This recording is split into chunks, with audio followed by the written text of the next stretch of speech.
रूस में पुतिन के दो करीबियों की मौत से हड़कंप मच गया क्योंकि दोनों की एक ही दिन मौत हुई और दोनों का रिश्ता पुतिन की पार्टी से जुड़ा था। यूक्रेन जंग के बाद पुतिन के कई करीबियों की मौत की खबर आ चुकी है, जिनकी संख्या एक दो नहीं बल्कि 20 है। या यूक्रेन जंग के बाद पुतिन के 20 करीबियों या यूं कहें कि रूस के 20 हाई प्रोफाइल लोगों की मौत हो चुकी है, जिनमें कई की मौत संदिग्ध थी। यही वजह रही कि पुतिन के दो और खास लोगों निकोलाई बरसोव और जशबेक उज़दनोव की मौत की खबर से रूस में हड़कंप मच गया।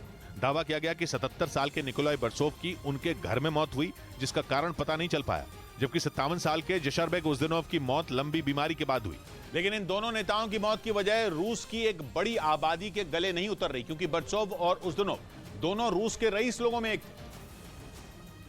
और बरसोव का नाम तो रूस के 100 सबसे अमीर सरकारी कर्मचारियों में शामिल था। ये तक अटकलें लगी कि उन्होंने चोरी छिपे ब्रिटेन में रहने का अधिकार हासिल कर लिया था और वो रूस पर लगे पश्चिमी देशों के प्रतिबंधों से दबाव में थे। जशबेक उज़दनोव के बारे में कुछ ऐसा कहा गया जिसके बाद पुतिन के करीबियों की मौत का मामला एक बार फिर से हाईलाइट हो गया, क्योंकि पश्चिमी मीडिया ने दावा किया था कि रूस में जो यूक्रेन पर हमले का विरोध करता है उसकी जान चली जाती है, जिसका मतलब यह हुआ कि पश्चिमी देश इस मुद्दे को तूल देना चाहते हैं, क्योंकि इससे उन्हें पुतिन पर उंगली उठाने का मौका मिल गया। कुछ दिन पहले रूस में एक संगीतकार की मौत की खबर आई थी और पश्चिमी मीडिया ने खबर चलाई कि रूस के संगीतकार ने पुतिन का विरोध करने वाला गाना बनाया था, जिसमें उसने यूक्रेन पर हमले की आलोचना की थी, जिसके बाद रूस के उस संगीतकार की नदी में डूबकर मौत हो गई थी। पश्चिमी मीडिया ने दावा किया कि रूस के इस संगीतकार ने पहले भी अपने गानों के जरिए पुतिन पर निशाना साधा था।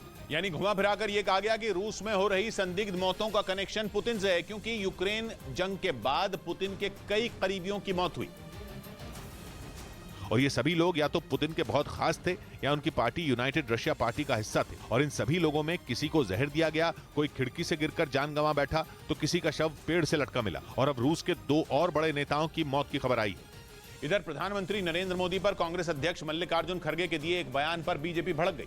खड़गे ने कर्नाटक के कलबुर्गी में चुनाव प्रचार के दौरान प्रधानमंत्री पर हमला बोला और इसी दौरान मल्लिकार्जुन खड़गे ने प्रधानमंत्री पर विवादास्पद बयान दे दिया। खड़गे के इस बयान पर बीजेपी ने पलटवार करने में देरी नहीं की। शर्म आनी चाहिए इन कांग्रेस के नेताओं को, देश से माफी मांगनी चाहिए। हालांकि बाद में मल्लिकार्जुन खड़गे ने अपने बयान पर खेद जताया। खड़गे ने कहा कि उनका बयान पीएम के लिए नहीं बल्कि बीजेपी की विचारधारा के लिए था। इस बीच कांग्रेस नेता रणदीप सुरजेवाला ने भी साफ किया कि मल्लिकार्जुन खड़गे की लड़ाई बीजेपी की विचारधारा से है।